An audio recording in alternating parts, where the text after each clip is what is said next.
अस्सलाम वालेकुम नाज़रीन, प्रोग्राम रियासत और आवाम के साथ मैं हूं मारिया जतून। नाज़रीन, शहबाज शरीफ के एक्टिव होते ही पीडीएम को यकजा करने की कोशिश उन्होंने शुरू कर दी है, लेकिन आज शहबाज शरीफ की इन तमाम कोशिशों पर साबिक वजीर आजम शाहिदा खान अब्बासी ने तब पानी फेर दिया जब उन्होंने प्रेस कॉन्फ्रेंस करते हुए आज ये कहा कि मैं कभी अपने असूलों पर समझौता नहीं करूंगा और पीपल्स पार्टी दोबारा ऑपोजिशन इत्तेहाद का हिस्सा बनी तो पीडीएम नया सेक्रेटरी जनरल ढूंढ ले। और मरियम नवाज भी उनके साथ खड़ी नजर आई। और अब जो बातें पहले हो रही थी कि नून और शीन दो अलग ग्रुप्स नहीं हैं, नून लीग एक पेज पर है, लेकिन एक बार फिर से ये तमाम बातें बाज़गश्त करने लगी हैं। नाज़रीन, प्रोग्राम के दूसरे हिस्से में बात करेंगे एक मर्तबा फिर पाकिस्तानी सरजमीन फौजी मकासद के लिए अमेरिका को दिए जाने की कोशिशों पर बात हो रही है। इसकी अंदरूनी कहानी क्या है, हकीकत क्या है, इस पर भी आपके साथ आज हम बात करेंगे। नाज़रीन, हम तीसरे हिस्से में बात करेंगे काबीना इजलास में आज इलेक्शन कमीशन के ने जो ट्वीट की है, मुतनाज़ ट्वीट की है इलेक्ट्रॉनिक वोटिंग मशीन पर, उस पर भी बात करेंगे। आज काबीना में इस हवाले से क्या बात हुई है, इस पर भी बात करेंगे। नाज़रीन, मेरे साथ प्रोग्राम में आज मौजूद होंगे मुस्लिम लीग नून के रहनुमा सेनेटर अफनानुल्लाह साहब, पाकिस्तान पीपल्स से हैदर जमान साहब, और हमेशा की तरह मेरे साथ सीनियर सहाफ़ी अदील वड़ाइच भी मौजूद होंगे। प्रोग्राम के दूसरे हिस्से में हमें सीनियर तज्जियाकार ब्रिगेडियर हारिस नवाज साहब भी ज्वाइन करेंगे। आपसे मैं प्रोग्राम का आगाज करूंगी। अफनानुल्लाह साहब, नून लीग बहुत फ्रंट फुट पे आके खेल रही थी, मरियम बहुत फ्रंट पे आके खेल रही थी कि ये सिर्फ बातें हैं, हम एक ही पेज पर हैं, कोई नून और शीन ग्रुप नहीं है। आज की जो सिचुएशन है, शहबाज शरीफ साहब मफाहमत की सियासत करते हुए नजर आ रहे हैं, वो सबको इकट्ठा करना चाह रहे हैं। मरियम कहती हैं कि नहीं, ऐसा नहीं होगा। शाहिदा खान अब्बासी साहब कहते हैं अगर पीपल्स पार्टी आती है तो मैं हट जाऊंगा अपनी पोजीशन से। ये दोबारा से बातें बाज़गश्त कर रही हैं। कोई अपना आप लोगों का एक बयानिया है जिस पर आप सब अलाइन हैं? देखिए, हमारी बहुत बड़ी पॉलिटिकल पार्टी है और हमारी पॉलिटिकल पार्टी के अंदर बहुत सारे लोग मुख्तलिफ सोच के लोग हैं, और जो लोग हैं लेकिन हमारा जो कायद हैं वो मियां मोहम्मद नवाज शरीफ साहब हैं, तो the buck stops with him. तो अब जब इतनी बड़ी आपकी पॉलिटिकल पार्टी हो, उसके अंदर ग्रुप्स भी होते हैं, उसमें मुख्तलिफ सोचों के लोग भी होते हैं, लेकिन पॉलिसी जो है वो मियां मोहम्मद नवाज शरीफ साहब की, और जो बयानिया है PMLN का वो वही चलेगा, और वो है वोट को इज्जत दो। अब उसके अंदर ये हो सकता है कि हमारी पार्टी के अंदर भी लोग जो हैं कुछ इतना ज़्यादा उसको फॉलो ना करना चाहें, कुछ लोग ज़्यादा फॉलो करना चाहें, लेकिन at the end of the day Mian Muhammad Nawaz Sharif साहब की आइडियोलॉजी और वोट को इज्जत दो विल प्रिवेल। अब जो आपने बात की PDM से रिलेटेड, देखें PDM के प्लेटफॉर्म के ऊपर हमारी ये बहुत बड़ी ख्वाहिश थी कि पीपल पार्टी हमारे साथ उस पर रहे, और इसके लिए हमने बड़ी कुर्बानियाँ भी दी और हमने बहुत आउट ऑफ द वे जाके उनको एंटरटेन भी किया। लेकिन कुछ चीज़ें ऐसी हैं जिसको मरीम नवाज साहबा ने भी आइडेंटिफाई किया है, जिसको खाकान अब्बासी साहब ने भी किया, और वो ये है कि देखें there is a trust deficit. अगर हमारे साथ कोई कमिटमेंट की जाती है और उसको ऑनर नहीं किया जाता तो फिर there is a trust deficit. उसको ख़त्म करने के लिए पीपल पार्टी कोई इक़दाम उठाए, और अगर वो इक़दाम ऐसे होए जिससे हम ये समझेंगे कि जो है वो ट्रस्ट डेफिसिट जो है वो फिल हो गया है, तो फिर ज़रूर कोई ना कोई राहें जो हैं वो खुल जाएंगी। लेकिन अनलेस पीपल पार्टी को ऐसा इक़दाम नहीं लेगी, बड़ा मुश्किल हो जाएगा। आप मुझे बताएं ना, अगर हम, लेकिन आप सबका एजेंडा एक है, तमाम जो पॉलिटिकल पार्टीज हैं, खासकर मैं ऑपोजिशन की बात करूं, आप सबका एक ही एजेंडा है, तो फिर एक पेज पर क्यों नहीं हो पा रहे हैं? देखिए, हमारा पीपल पार्टी के साथ जो इत्तेहाद था वो उन 26 नुकात पे था जो PDM के हैं। अच्छा, अगर तो उन नुकात के ऊपर हम रहते और हम मिसाल के तौर पे एक बहुत बड़ा जो जिसे कह सकते हैं बोन ऑफ कंटेंशन था, वो ये था कि बाप पार्टी से वोट लेना। मिसाल के तौर पे एक ये बहुत बड़ा मसला था कि लीडर ऑफ द अपोजिशन के मामले पे हमारे से कमिटमेंट करके बैक ट्रैक करना। अब मसला ये है कि अगर पीपल पार्टी इन मसाइल को एड्रेस करने के लिए कोई जवाब ऐसा देती है जो हमारे लिए एक्सेप्टेबल होगा, तो हम बिल्कुल ये चाहेंगे कि पीपल पार्टी हमारे साथ इसमें रहे PDM में। लेकिन अगर ये मामलात रहे कि जी अगर इंटरेस्ट आपका अभी इस तरफ अलाइंड है, आप उस तरफ चल पड़े, कल को आपका इंटरेस्ट कहीं और अलाइन होगा, आप उधर चल पड़ेंगे, तो इस तरह मामलात चलाना बहुत मुश्किल है। इस तरह तो आप कोई ऑर्गेनाइजेशन भी नहीं चला सकते, इत्तेहाद कहाँ से चलेगा? ठीक है, मैं हमारे साथ हैदर जमान साहब भी हैं, उनसे भी पूछ लेते हैं उनका इंटरेस्ट क्या है, फिर मैं सारे सिनेरियो पर दिल से भी तज्जिया लूंगी कि उनको क्या लग रहा है कि क्या वाकई में ग्रुपिंग हो रही है कि नहीं। हैदर जमान साहब, नून लीग को गिला है आपसे, वो ये कह रहे हैं कि आप आज अपने अकॉर्डिंग चल रहे हैं, कल को फिर आप बदल सकते हैं, अपने इंटरेस्ट के अकॉर्डिंग चल रहे हैं आप लोग, तो क्या आप लोग नून लीग के साथ चलना पसंद करेंगे? आज तो नून लीग भी कह रही है कि आपके दरवाजे बंद है, हम दोबारा आपको पीडीएम में नहीं आने देंगे। बिस्मिल्लाहिर्रहमानिर्रहीम, बहुत शुक्रिया मारिया। देखिए, इससे पहले कि नून लीग हम से मुतालबात करे और हमसे शो कॉज मांगे, सबसे पहले तो जो पाकिस्तान की आवाम है और पाकिस्तान का मीडिया और सब लोग नून लीग के बयानिए पे कंफ्यूज हैं, क्योंकि नून लीग का जो बयानिया है वही मुतसादिम है। इन्होंने इस्तीफ़ा देना था, इन्होंने इस्तीफ़ा नहीं दिया। मलबा पाकिस्तान पीपल्स पार्टी पर डाल दिया कि ना इन्होंने लॉन्ग मार्च करना था ना इस्तीफ़ा देना था। भाई आप तो दे देते, आपने नहीं दिया, आपने वही बयानिया फॉलो किया और हम मशकूर हैं इनके कि असम्बलियों में रहना चाहिए, बाई इलेक्शंस लड़ने चाहिए, सेनेट का इलेक्शन भी लड़ना चाहिए। वो सारा कुछ इन्होंने कर लिया और उसके बाद जो पार्लियामेंट की एक राइट है लार्जेस्ट पार्टी की, उसको एक तनाज़ा बना दिया। असल में मारिया, मैं ये कहना नहीं चाहूँगा लेकिन मजबूरन मुझे अब कहना पड़ता है और आने वाले दिनों में ये वाज़ेह होता जाएगा कि पीएमएल नवाज़ में 2 मुतसाविम सोचें हैं और ये ढकी छुपी बात नहीं है। और ये कहते रहे मियां नवाज शरीफ का बयानिया प्रिवेल करेगा, नहीं कर रहा, और वही वजह है कि मियां शहबाज शरीफ की वजह से ही बहुत सारी इनको स्पेस भी मिली, बहुत सारी मराहत भी मिली, रिलीफ भी मिली। और अभी भी हम ये समझते हैं कि मियां शहबाज शरीफ के साथ, जो कि पार्लियामान में इन्होंने नामजद किए हैं और जॉइंट ऑपोजिशन के वो लीडर हैं, इनके पार्लियामेंट्री लीडर हैं, अफनानुल्लाह साहब समेत तमाम मुअज़्ज़िज़ अरकान कौमी व सूबाई असम्बली और सेनेट जो हैं, मियां शहबाज शरीफ के दस्तखत शुदा टिकट से पार्लियामान में बैठे हैं। तो अगर उनका बयान शाहिद खाकान अब्बासी या कोई और लीडर जो है उसको उसकी नफ़ी करता है, तो ये तो इनके लिए देखना है और इसकी वजाहत देनी है। जहाँ तक बाप पार्टी से वोट लेकर सेनेट का इलेक्शन में जो है उसके बाद लीडर ऑफ ऑपोजिशन की बात है, अब इनको बहुत सारी वजाहतें देनी है। मुझे बताइए कि बदीन में जो इलेक्शन हुआ उसके अंदर पीएमएल नवाज और फजलुर रहमान साहब ने जीडीए से वोट नहीं लिए क्या? मिलके इन्होंने इलेक्शन नहीं लड़ा? इनके जलसों पे वो शामिल नहीं होते रहे? तो उसकी वजाहत कौन लेगा?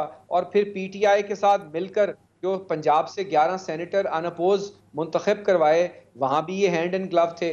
और फिर वो बयान पाकिस्तान पीपल्स पार्टी के किसी लीडर का नहीं है कि हम इनको 5 साल चलाएंगे, हम पंजाब में चेंज नहीं लाएंगे। इनकी एक बहुत सीनियर लीडर ने ये बयान भी दिया, उसके बाद ये वजाहतें देते रहे। तो मेरे ख्याल में ये खुद कंफ्यूज है। और अगर मैं अदील से ये क्वेश्चन करूंगी, अदील, ये तो जो 2 मेजर बड़ी पार्टीज निकली थी हुकूमत को गिराने के लिए, एक बहुत बड़ा इत्तेहाद बनने जा रहा था जो कि टूट चुका है, ये ब्लेम गेम स्टार्ट हो गया है। क्या शहबाज शरीफ साहब कामयाब हो पाएंगे आप ऑपोजिशन को एक पेज पे लाने के लिए, पीडीएम को यकजा करने के लिए? जी, शहबाज शरीफ तो तब कामयाब होंगे ना जी जब शहबाज शरीफ को उनकी अपनी पार्टी के लोग मानेंगे। ये अफनान साहब भी बैठे हुए कह रहे हैं कि जी हम तो मियां नवाज शरीफ और उनका बयानिया, यानी जो मरियम साहिबा का बयानिया है, तो पहले तो पीडीएम में डिवीजन हुई, पहले पीडीएम टूटी, तो आज ऐसे लग रहा है कि मुस्लिम लीग नून जो है उसमें कोई दरार पड़ गई है। उसकी वजह ये है, देखें ये एक जेस्चर होता है। कल डिनर हुआ ना, उस डिनर में ठीक है वो पीडीएम के लिए नहीं होगा, लेकिन वो जमातों को मदऊ किया गया ना, पीडीएम की तमाम जमातों को जो जेस्चर गया वो यही था कि ये जी तमाम पॉलिटिकल पार्टीज जो अपोजिशन में है उनको बिठाकर कोई हुकूमत के मुखालिफ जो अपोजिशन का कोई इत्तेहाद जो है कोई ऐसी चीज बनेगी। लेकिन आज उसको डिसऑन कर दिया गया, आज एक वाज़े मैसेज दे दिया गया। और मैं तो कहता हूं कि एक इज्जत और एहतराम के लिए ये कह देते जी कि नहीं जी कल उन्होंने बड़ा अच्छा काम किया, उन्होंने कहा जी उनका कोई ताल्लुक नहीं है इस मामले से। देखें इसमें समझने की जरूरत है, हम जमहूरियत की बात करते हैं, क्या शहबाज शरीफ पार्टी के सरबराह की हैसियत से, क्या शहबाज शरीफ लीडर ऑफ अपोजिशन की हैसियत से, जो उनका एक कद काट है और उनका जो एक सियासी रोल, आईनी रोल है, मैं समझता हूं कि उसका भी एक एहतराम नहीं रखा गया। और दूसरी बात यह है कि पीडीएम पाकिस्तान पीपल्स पार्टी के बगैर चलेगी कैसे? अगर पीडीएम पाकिस्तान पीपल्स पार्टी के बगैर चल सकती होती तो पीपल्स पार्टी ने इस्तीफे देने से इनकार किया था, लॉन्ग मार्च करने से इनकार किया था। कहते जी ठीक है, आपको हमने निकाल दिया, हम आपको करके दिखाएंगे। नहीं कर सके। बल्कि इसमें कोई शक नहीं है कि जो गुस्सा है वो जायज है, मुस्लिम लीग नून का गुस्सा जायज है, ठीक है, उनका जो रिएक्शन है वो जायज है, क्योंकि पीडीएम को नुकसान पहुंचाना था हुकूमत ने। जिस तरह मैं कहता हूं ना कि हुकूमत को सबसे ज्यादा नुकसान खुद हुकूमत ने आज तक पहुंचाया है, अपोजिशन ने तो नुकसान ही नहीं पहुंचाया। इसी तरह अपोजिशन को भी सबसे ज्यादा नुकसान अपोजिशन ने पहुंचाया है और किसी ने नहीं पहुंचाया। तो अब ये देखना होगा, लेकिन अब लाइन तो एक वाजे हो गई है, क्योंकि देखें पीपल्स पार्टी तो ना कभी रिजाइन करेगी, मैं पहले दिन से कह रहा हूं। हाँ, नहीं ना वो रिजाइन क्यों करें, किस मकसद के लिए करें, क्या अच्छा रिजाइन करके क्या होगा, दोबारा वही सिंध में हुकूमत वो तो मिली हुई है, किसके लिए करें। तो वो बड़े क्लियर हैं, पीपल्स पार्टी पहले दिन से बड़ी क्लियर है और पीपल्स पार्टी इसमें अच्छा खेली है। गुस्सा जायज है, मुस्लिम लीग नून का गुस्सा बिल्कुल जायज है और वो आज रिएक्शन बता रहा है कि अब मेरा ख्याल है राहें काफी हद तक जुदा हो गई हैं, इतना आसान नहीं होगा। जमान साहब कुछ कहना चाह रहे हैं जी, हैदर जमान साहब कुछ कह रहे हैं। हाँ, मैं बात अपनी जरा मुकम्मल, देखिए मारिया हकान अब्बासी साहब हो या कोई और हो या इवन मौलाना फजलुर रहमान साहब हो, हमने पीडीएम बनाई है, किसी जमात ने नहीं बनाई। हम तो उस वक्त फोन करते थे, ये सुनते नहीं थे। बिलावल साहब 6 महीने दौड़ते रहे इनकी क़यादत के पीछे और मौलाना साहब के पीछे। तो हमें आज ना बताएं कि डेमोक्रेटिक मूवमेंट्स कैसे चलती हैं। दूसरी बात, आपने अदील वड़ाइद साहब बहुत अच्छी बात की, कोई ये नून लीग से भी सवाल करे ना कि हम पीपल्स पार्टी पे तो बहुत गिले शिकवे हैं। मुझे ये बताएं ना, इन्होंने जीडीए के साथ मिलकर बदीन में क्यों इलेक्शन लड़ा, इन्होंने इकट्ठे जलसे किए, फजलुर की बात रिपीट हो जा रही है, ठीक है, जो है वो सारी कैंपेन की। उसके बाद दूसरी बात यह है कि हम किस नून लीग से बात करें। शहबाज शरीफ साहब को जो खुद ये इज्जत नहीं दे रहे, जो हमजा शहबाज साहब को ये खुद इज्जत नहीं दे रहे, तो ये बाहर वाले लोगों से एक्सपेक्ट करते हैं कि हम इनको इज्जत दें। ये तो इनका, मैं तो एहतरामन कह रहा हूं कि this is for them to put their own house in order. और अगर खाकान अब्बासी साहब हों या एहसन इकबाल साहब मौजूद, उनसे पूछ लेते हैं पीपल्स पार्टी का गिला है कि हम आपके पीछे आते रहे, आप लोगों ने हमारी बात नहीं सुनी। देखिए पहले तो इन्होंने कहा कि हमने वो जीडीए के साथ जो है वोट वगैरह का मामला किया। अब जीडीए जो है वो हमारा पीडीएम का कभी भी इलेक्शन अलायंस। जमान साहब मैं अफनान साहब का पॉइंट ले रही हूँ, जो आपने क्वेश्चन रेज किया, मैं उनसे पूछ रही हूँ कि जो पीपल्स पार्टी आप लोगों के पीछे भागती रही है, क्यों नहीं आप लोगों ने जवाब दिए। देखिए पीपल पार्टी हमारे पीछे नहीं भागती रही, हमने इनको एक लेटर भेजा था कि आप बता दें कि आपने क्यों जो है वो लीडर ऑफ द अपोजिशन वाले मामले पे बाप पार्टी से वोट लिया, क्यों आपने जो है वो लीडर ऑफ द अपोजिशन में हमारे साथ कमिटमेंट करके उसे बैक ट्रैक किया। ये हमने ये इन्होंने किया, इसके विटनेस जो है पख्तूनख्वा मिली अवामी पार्टी है, इवन अवामी नेशनल पार्टी है, इसकी क्या कहते हैं विटनेस नेशनल पार्टी है। इन्होंने अपने मुआहदे से बैक ट्रैक किया। तो जब आप मुआहदे से बैक ट्रैक करते हैं तो आपने तो इफेक्टिवली पीडीएम को उस दिन खत्म कर दिया, आप पे ट्रस्ट कौन करेगा अब दोबारा से। लेकिन अब शहबाज शरीफ साहब भी तो उसको जोड़ना चाह रहे हैं ना। नहीं देखें, तो अपनी पार्टी नहीं चाह रही। नहीं देखें, बात ये नहीं है, मैंने आपको पहले भी वाली बात भी, हमारी पार्टी का एक ही बयानी है और मियां मोहम्मद नवाज शरीफ साहब का बयान है, इसके अलावा कोई और बयान नहीं है। इसमें leader of the opposition largest party को मिलता है। मेरी गुजारिश सुनिए, जमान साहब मैं पहले जमान साहब मेरी गुजारिश तो सुन लेना, मैंने पूरी आपकी बात सुनी है भाई, ओहदे बांटे नहीं। चलें आप बात तो सुन लेना मेरी, मैंने आपकी पूरी बात सुनी है। दूसरी बात इन्होंने की, एक तो इलेक्शन अलायंस वाली बात मैंने क्लियर कर दी, फिर एक इन्होंने बात की कि जी इन्होंने पीपल पार्टी के पीटीआई के साथ जो है वो मुखमुखा करके जो है वो सेनेट का इलेक्शन लड़ा। वो इनके राजा परवेज अशरफ साहब के रिश्तेदार हैं, मेरा जहन से नाम निकल गया, वो पीपल पार्टी के कैंडिडेट थे, मिनहाज साहब पीपल पार्टी के वो कैंडिडेट थे सेनेट के पंजाब से। ठीक है, जब तक उन्होंने अपनी विड्रॉ नहीं की कैंडिडेसी, उस वक्त तक अनइलेक्टेड कोई भी अनअपोज कोई भी इलेक्ट नहीं हुआ।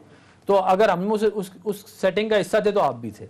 तो अब मैं ये बात बार बार दोहराने वाली नहीं है, ये दोहराने वाली बात ये है कि ये मामला शुरू किस दिन हुआ, ये शुरू उस दिन हुआ जिस दिन आपने बैक ट्रैक किया अपने एग्रीमेंट से। आप उसके उस मसले को हल नहीं कर रहे, अब आप उधर राइट लेफ्ट बात घुमाने की कोशिश कर रहे हैं, बात इधर उधर नहीं जाएगी।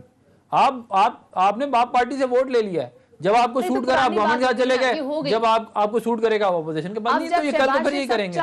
अब जब शहबाज शरीफ सब चाह रहे हैं तो मरियम और शाहिद खान अब्बासी साहब क्यों नहीं चाह रहे? नहीं देखिए, बात ये नहीं है, बात ये है कि जो मरियम नवाज साहिबा जो बात कर रही हैं और जो शाहिद साहब बात कर रहे हैं वही पार्टी की बात है, वही शहबाज शरीफ साहब भी कर रहे हैं। बात ये है कि ट्रस्ट डेफिसिट है और वो ट्रस्ट डेफिसिट स्टार्ट हुआ है उस दिन जिस दिन इन्होंने जो है वो मुआहदे से बैक ट्रैक किया और फिर बाप पार्टी से वोट लिया, उसका ये जवाब नहीं देंगे। उसका आप 500 साल इनको बिठा लें, उसका क्योंकि उसका कोई जवाब है नहीं, क्योंकि एविडेंस के साथ मैं प्रूव कर सकता हूं कि इन्होंने हमें धोखा दिया। जमान साहब आपकी आवाज कट रही है।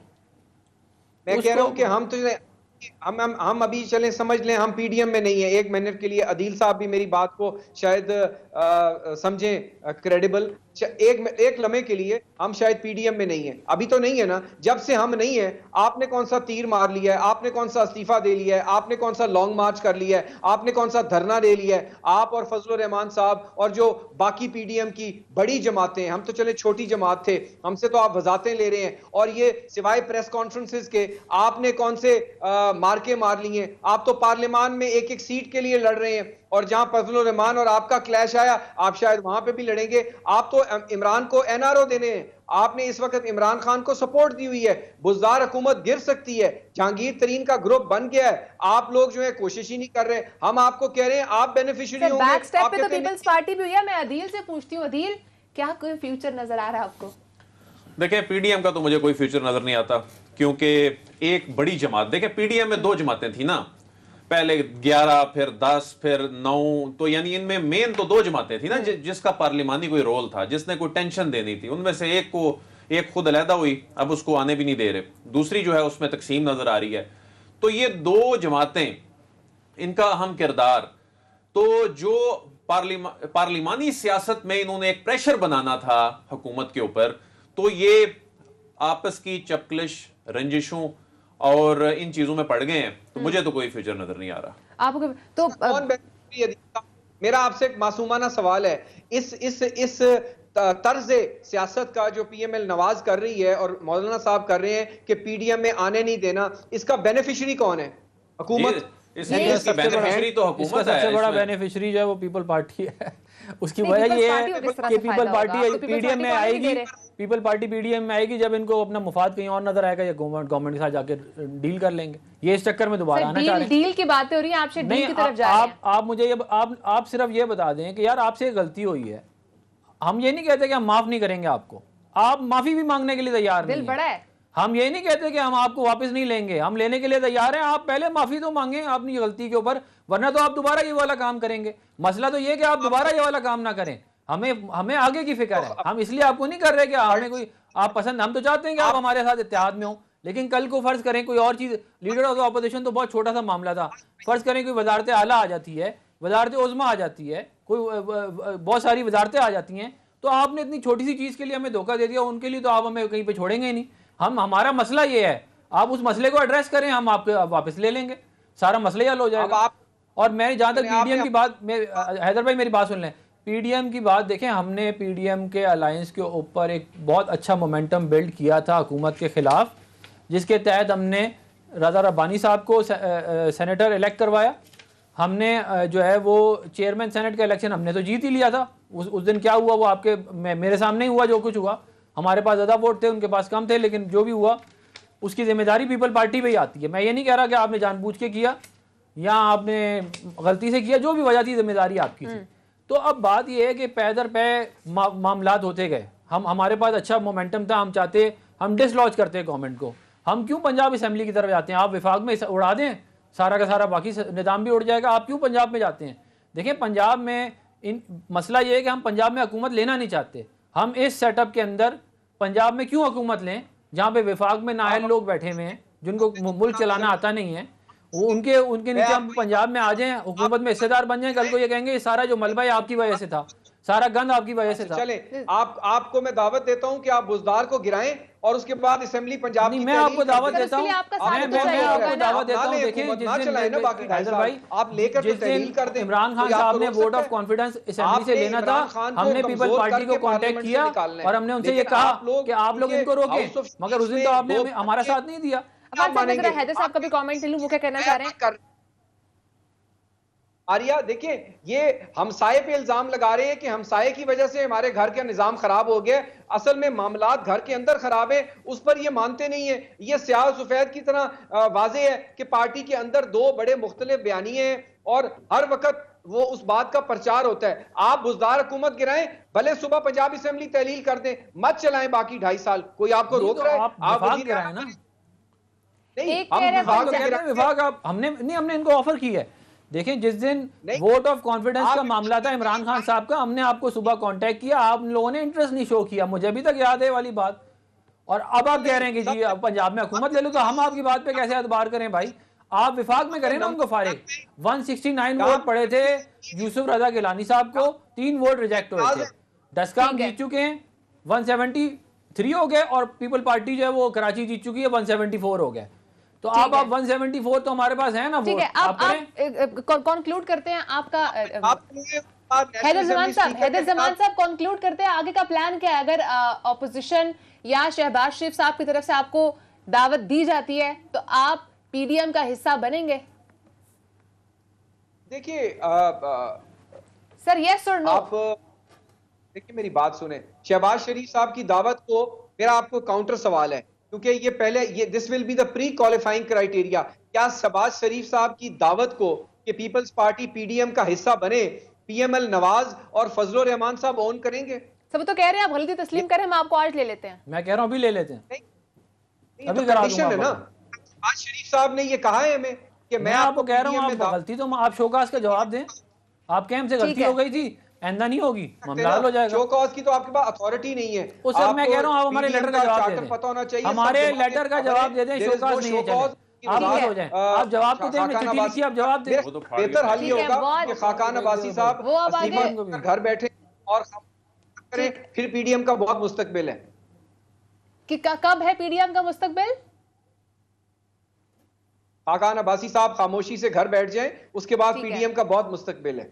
चलें ठीक है, ठीक है। बहुत शुक्रिया हैदर जमान साहब, आपने प्रोग्राम को टाइम दिया है। बहुत शुक्रिया आपका भी, आपने प्रोग्राम को टाइम दिया है। अब देखना यही है कि पीडीएम का आगे फ्यूचर क्या बनता है। क्या ये दोनों पार्टीज आपस में जो इनका मेन एजेंडा था हुकूमत को गिराने का, उस पर ये एक पेज पर आते हैं कि नहीं? बातें तो बहुत सारी होती हैं कि हुकूमत एक पेज पर नहीं है, लेकिन क्या ऑपोजिशन पर है या नहीं, उस पर भी बात होगी। नाज़रीन, ब्रेक का टाइम हुआ है, ब्रेक के बाद अपने अगले टॉपिक पर बात करेंगे, हमारे साथ ही रहेगा।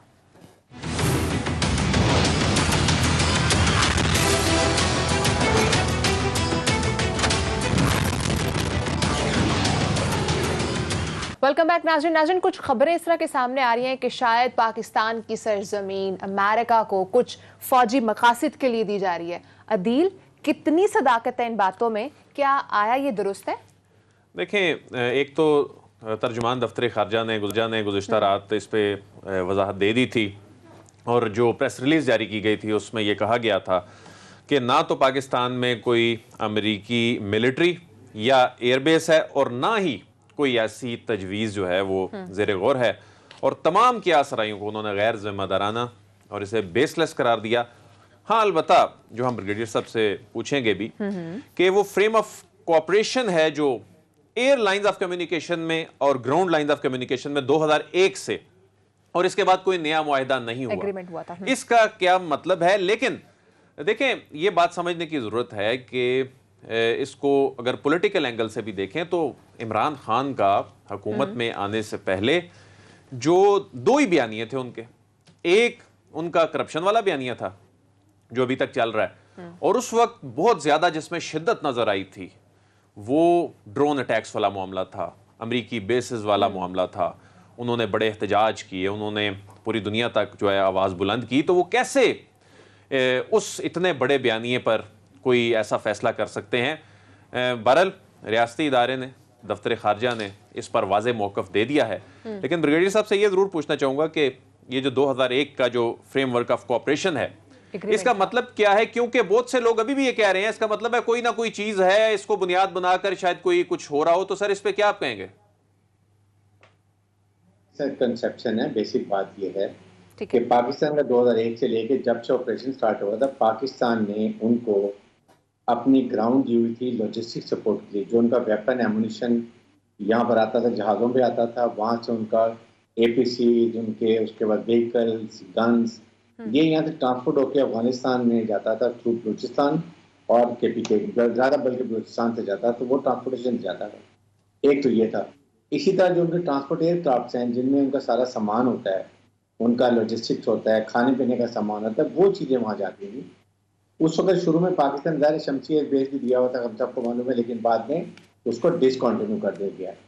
जो पाकिस्तान का मायदा यही है कि हम जब उनके ट्रुप्स निकलेंगे और जिन्होंने इक्विपमेंट लेके जाना है उसके लिए हम उनको अलाउ करेंगे कि वो यहाँ से हमारे रास्ते से ले जाएं, या और बाय एयर ले जाना चाहते हैं बाय ले जाएं, क्योंकि अगर वो सेंट लेक से जाएंगे तो इट्स नॉट कॉस्ट इफेक्टिव, बहुत हैवी बनता है। यहाँ से शिप के थ्रू वो ट्रांसपोर्ट ले जाते हैं। दैट इज द मायदा वी हैव। तो ये रॉन्ग कंसेप्शन है। Yes, Americans don't want to leave Afghanistan like this. याद रखिए, अमेरिका 200 या 300 अलकायदा के लोगों को मारने के लिए अफगानिस्तान में नहीं आया। They are grand designs. उन्होंने इतने बड़े बड़े अंडरग्राउंड बेसिस जो बनाए, एयर बेसिस, वो सिर्फ जाने के लिए नहीं बनाए। वो यहाँ पर आके, वो यहाँ पर सेंट्रल एशिया को के माउथ पे आके बैठे हुए थे। China, central Asia, Pakistan, Iran सबको मॉनिटर कर रहे थे, और साथ ही साथ अफगानिस्तान को भी उन्होंने कंट्रोल किया हुआ था। अब वो जाएंगे तो they want to have some elements यहाँ पर। अब अपने वो ट्रूप्स ले जाते हैं तो उनके जो कॉन्ट्रैक्टर्स हैं उनमें भी बहुत ज़्यादा कुछ फौज के भी हैं, कुछ CIA एजेंट्स भी हैं। उनको they might leave them in civilian condition के वो उनके एरिया को रखें। Number 2, they want to stay here. कहीं ना कहीं वो अपना बेस चाहते हैं, चाहे वो सेंट्रल एशिया में चला जाएं, वहाँ शायद जाने की कोशिश करेंगे। पाकिस्तान से तो आपको नहीं मिलना, क्योंकि हमारी सॉवरेनिटी भी है, फिर हमारे अपने डिज़ाइन भी हैं, तो हमारे अवाम की भी है, फिर हमारी अपनी भी सोच है कि हम किसी को भी अपनी ज़मीन किसी के खिलाफ इस्तेमाल करने के लिए नहीं दे सकते। तो आई थिंक ये ओवरऑल सिचुएशन है जिसको मिसकंसेप्शन में गलत तरीके से ऑपोजिशन के लोग इसको उछाल रहे हैं। ठीक है, ये बात तो क्लियर हो गई है कि पाकिस्तान की सरजमीन किसी भी ऐसे मकसद के लिए इस्तेमाल नहीं हुई। थोड़ी सी बात को आगे बढ़ाऊंगी। बगीरी साहब, बताइएगा कि जिस तरह से कहा जा रहा था कि पाकिस्तान का बहुत अहम रोल रहा है अफगानिस्तान से अमरीकी फोर्सेस के विड्रॉल में, लेकिन जिस तरह से ये विड्रॉल में डिले आ रहा है, आप इसको किस तरह से देख रहे हैं? क्या इसका कोई इफेक्ट पाकिस्तान के किसी एजेंडे पर या किसी नैरेटिव पर होगा? देखें मारिया, सबसे बड़ी बात यह है कि पाकिस्तान चाहता है कि जो US ट्रूप्स हैं वो ऑर्डरली विथड्रॉ करें, प्लान तरीके से विथड्रॉ करें, और जाने से पहले वहाँ पर एक प्रॉपर एथनिक बेस्ड रिप्रेजेंटेशन के साथ वहाँ पर एक ब्रॉड बेस्ड गवर्नमेंट बन जाए, ताकि वो हुकूमत चला सकें। और अगर जिस कंडीशन में अभी 70% एरिया पे अफगान तालिबान का कब्जा है, 30% पे सिर्फ अफगान हुकूमत की रेट है, वो भी काबिल के राउंड, और फिर अफगान ट्रुप्स जो हैं वो इस काबिल नहीं है कि वो ये तालिबान कॉन्फ्लिक्ट बर्दाश्त कर सकेंगे। तो पाकिस्तान की ये वरीज हैं कि आप पहले हालात ठीक करें, वहाँ पर आप elections fair and transparent election करवाएं, क्योंकि पश्तून 42-43% है, तो उनको उतनी रिप्रेजेंटेशन दें, अच्छे तरीके से गवर्नमेंट बने, ताकि वो इसको गुड गवर्नेंस के थ्रू कंट्रोल कर सके। वरना अगर अमेरिकन ट्रुप्स ऐसे निकल गए और दोबारा खाना जंगी शुरू हो गई तो ये पाकिस्तान के लिए बहुत खतरनाक होगा, क्योंकि उसी तरह टेररिज्म वहाँ पर हालात होंगे तो पाकिस्तान की तरफ आना शुरू हो जाएंगे। ये पाकिस्तान का मकसद है कि वो प्लान करके निकलें, वहाँ पर अच्छी हुकूमत कायम करें, उसमें फेवरटिज्म नहीं होनी चाहिए। अशरफ गनी डजन वांट कि अमेरिका को जाना चाहिए, वो भी इलेक्शन में नहीं कराना चाहते, वो अपनी निगरानी में इलेक्शन कराना चाहते हैं कि इलेक्शन जीत जाएँ। ये मुहरक़ात हैं जिसकी वजह से पाकिस्तान वेरी कंसर्न, और पाकिस्तान का प्रॉपर रोल होना चाहिए इनके जाने के बाद, बजाय कि कोई इंडियन को ला के वहाँ बिठाएँ। As long as India is in Afghanistan, Pakistan Afghanistan के हालात ठीक नहीं होंगे, वहाँ से टेररिज्म होती रहेगी। रॉ, NDS, TTP और ISIS ये मिल के बलूचिस्तान में दहशतगर्दी करेंगे, पाकिस्तान में दहशतगर्दी करेंगे, ताकि हमारा सीपेट मनसूबा कामयाब ना हो सके। इसके लिए पाकिस्तान ने पूरी तैयारी की हुई है, हमने फेंसिंग इसीलिए की है कि कम से कम बॉर्डर क्रॉस बॉर्डर टेररिज्म हो।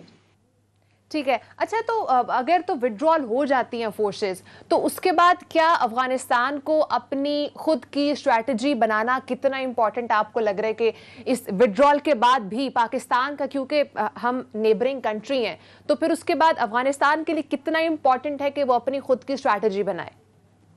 देखें, इसमें सबसे स्टेक होल्डर जो है वो चाइना है, पाकिस्तान है, रशिया है, अमेरिका है, और टू एन एक्सटेंट ईरान भी, क्योंकि नॉर्दर्न अलायंस को सपोर्ट करता है। तो इसलिए पाकिस्तान ने अपनी स्ट्रेटजी बनाई हुई है कि हमने क्या करना है, हमने कैसे अपने इंटरेस्ट को सेफ गार्ड करना है। ठीक है, बट द इशू इज कि पाकिस्तान यही चाह रहा है कि, और चाइना भी यही चाह रहा है कि वहाँ पर एक ब्रॉड बेस्ड प्रॉपर गवर्नमेंट बन जाए, जिसमें सारे रिप्रेजेंटेटिव हों अपनी अपनी परसेंटेज के हिसाब से। होता ये कि पश्तून को दूर रखा जाता है, जिसकी वजह से प्रॉब्लम होती है। अफगान तालिबान में ये चाहते हैं कि अमेरिकन से होते हुए वहाँ पर इलेक्शन हो जाएंगे, हुकूमत बन जाएगी तो हालात ठीक होंगे। जो ही अमेरिका जाएगा उसके बाद वहाँ से जो दूसरे ट्रुप्स हैं नेटो के वो भी चले जाएंगे। जब अमेरिका जाएगा नेटो ट्रुप्स जाएंगे, उनका इंटरेस्ट खत्म हो जाएगा, उनको इनके इकोनॉमिक एड मिलनी कम हो जाएगी, मिलिट्री सपोर्ट ट्रेनिंग कम हो जाएगी, जिससे ओवरऑल इनको बड़ा फर्क पड़ेगा। इसलिए अशरफ गनी चाहता है कि जितना लेट अमेरिकन जाए उतना बेहतर है, और पाकिस्तान भी यही चाहता है। लेकिन जाने से पहले अमेरिकन की जिम्मेदारी है कि वहाँ पर प्रॉपर एक स्ट्रॉन्ग हुकूमत बना के जाएं जो बाद में उनके अफेयर्स को लुक आफ्टर करे। अच्छा ब्रिगेड साहब, आपने चाइनीज फैक्टर की बात की है, अगर मैं इसी को आगे बढ़ाऊं तो Chinese factor is emerging as a new stumbling block in Pakistan and US relationship. Chinese factor को किस तरीके से आप देख रहे हैं, उसका इस तरह से इमर्ज होना? देखिए, चाइनीज ने बहुत इन्वेस्टमेंट की है अफगानिस्तान के अंदर, उनकी एड भी दी है, प्लस वहाँ उन्होंने डेवलपमेंट भी की है। उसके बाद अफगानिस्तान, चाइना का बड़ा इंटरेस्ट है, जो उनका सिंकियांग प्रोविंस है, जो वहाँ पर वही गर्ड्स हैं, वहाँ पर बहुत मुसलमान हैं, उनको उसकी वजह से प्रॉब्लम होता है। अगर यहाँ ज़्यादा हालात ख़राब होंगे तो इसका फॉलोअप जो है वो सिंकियांग प्रोविंस पे ना चला जाए, वो उनको फिक्र होती है। नेक्स्टली अफगानिस्तान में अमन होगा। सेकंड सबसे बड़ा इंटरेस्ट है कि अगर अफगानिस्तान में अमन होगा और वहाँ पर इंडिया का इन्फ्लुएंस कम होगा तो हमारा CPEC मंसूबा फुल स्पीड पर कामयाबी से चलेगा।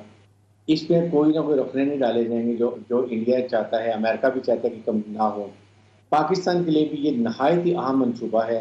पाकिस्तान की फौज ने तैयार किया हुआ है कि हम इसको प्रोटेक्ट करेंगे, इसमें डिले नहीं होने देंगे। हमने 2 एंटी टेरर डोमेन रेस किए हैं इसके प्रोटेक्शन के लिए, बिल्कुल, क्योंकि पाकिस्तान एक इस्लामिक मुल्क है, पाकिस्तान एक न्यूक्लियर मुल्क है। और अगर हम इकोनॉमिक तरक्की CPEC से करते हैं तो उसका फ़ायदा ये होगा कि हम अपने मुल्की फैसले अपनी मुल्की मफादात में करेंगे और हम IF और वर्ल्ड बैंक के चुंगल से निकल जाएंगे जिनके हमें कॉम्प्रोमाइज़ करके उनकी मर्जी के फैसले करने पड़ते हैं। और इस तमाम चीज़ों का इफेक्ट इकोनॉमी पर भी हो सकता है। एब्सोल्युटली, जाहिर है कि जब आप जितनी वहाँ पर ऑपरेशनलाइज होगा CPEC, आपकी वहाँ पर इकोनॉमिक की एक्टिविटी जनरेट होगी, आपके इकोनॉमिक जोन बन जाएंगे, मिडल ईस्ट से सारा ऑयल से आना शुरू हो जाएगा, दूसरी ट्रैफिक शुरू हो जाएगी। आप सोच लेंगे वो कितनी रॉयल्टी, कितना बेनिफिट होगा। तो ये हम कह सकते हैं कि पाकिस्तान की ग्रोथ जो है वो, अगर अफगानिस्तान से अमेरिका अपनी फोर्सेस विड्रॉ करता है तो उसके ऊपर भी उसका इन्हिसार है। और उसके लिए हमने यही हम अमेरिकन को कह रहे हैं कि आप यहाँ पर इंडिया का रोल काम करें।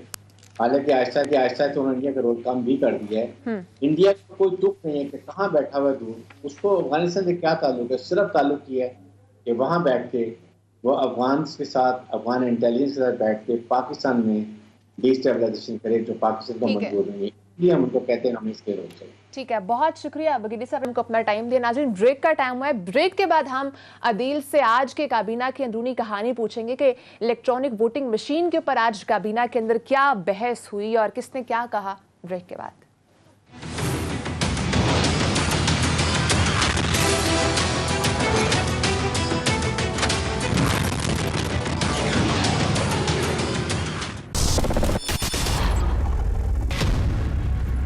Welcome back. नाज़रीन, आज के काबीना इजलास में इलेक्ट्रॉनिक वोटिंग मशीन पर काफ़ी बहस हुई और जिस तरह से उसके ऊपर इलेक्शन कमीशन ने एक मुतनाज़ ट्वीट की, उस पर भी बात हुई है।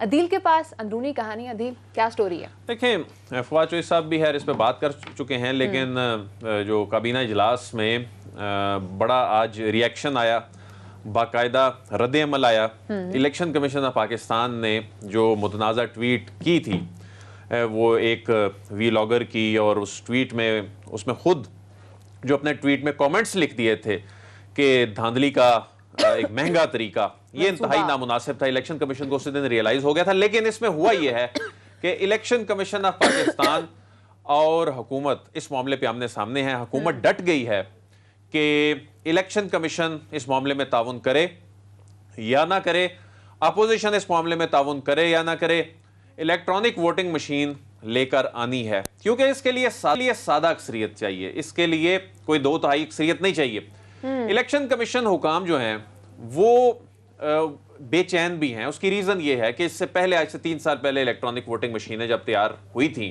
उनका एक पायलट प्रोजेक्ट किया गया था। उस वक्त ये लीड रोल इलेक्शन कमीशन के पास था। तो अब हुकूमत इमरान खान का और इवन सदर मुमलिकत इस मामले में उनकी बड़ी दिलचस्पी है। और ये मैं आपको बताऊं कि 31 तारीख जो है साइंस एंड टेक्नोलॉजी की वजारत, इसने एक प्रोडक्शन मॉडल जो है, अभी तो प्रिलिमिनरी मॉडल है ना, एक प्रोडक्शन मॉडल अब से चंद दिनों बाद ये तैयार करना है। इन्होंने खुद ही कहा था हम 31 मई तक कर लेंगे और उसकी इन्होंने ब्रीफिंग देनी है इलेक्शन कमीशन ऑफ पाकिस्तान को। तो तकरीबन ये 30 अरब रुपए तक की इस पे कॉस्ट आ सकती है। और क्योंकि इसकी प्रोडक्शन, ये जो चैलेंज है ना सबसे बड़ा इलेक्शन कमीशन जो कहता है कि अगर करना है ईवीएम के हवाले से तो जल्दी करें, लेकिन जो इंटरनेट वोटिंग के हवाले से इलेक्शन कमीशन को बड़ी रिजर्वेशन है। वो कहते हैं ये हैक हो सकता है, बाहर से वोट आएगा नहीं, हाँ वो कहते हैं ये हैक हो सकता है, ये इस पे हमारी रिजर्वेशंस हैं। अच्छा, अब स्पेन की एक फर्म जो है ना जी, वो इसका ऑडिट कर रही है, जो 2018 में एक पायलट प्रोजेक्ट हुआ था। उस फर्म के हवाले से भी अभी तक की जो इतलात आ रही हैं वो यही आ रही हैं, कोई उस सिस्टम के कोई ग्रे एरियाज और इसका वल्नरेबल होना, इस पे कोई क्वेश्चंस जो हैं वो उठ रहे हैं। बहरहाल वो रिपोर्ट आएगी तो पता चलेगा। इस पे इलेक्शन कमीशन को बहरहाल ईवीएम के हवाले से इमरान खान बड़े क्लियर हैं और वो कहते हैं कि ये कानून में तरमीम करके लानी है।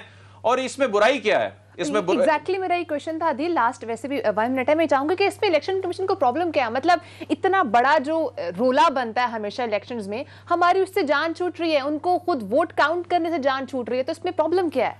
प्रॉब्लम ये है कि एक अपोजिशन जमातें जो है ना इसमें इस पे धब्बा लगा रही हैं। अच्छा। इस मामले को बदनाम कर रही हैं। क्योंकि पीटीआई गवर्नमेंट कर रही है। पोलिंग स्टेशन लेवल से ठप्पा खत्म हो जाएगा। वही ये कैलकुलेटर है किस्म का, जो कैलकुलेट करके दे, लोग कहते हैं हैक हो जाएगी, ये ऑनलाइन मशीन ही नहीं है। सपोज अगर हैक हो जाती है, कोई मशीन उठा के ले जाता है, बैलेट बॉक्स में बैलेट उसी तरह जाना है। सिर्फ जो हमारे रिवायती सियासतदान है, सबसे बड़ा खतरा उनको है। उनको पता है कि हल्कों की सियासत कैसे होती है, पोलिंग स्टेशन पे क्या होता है।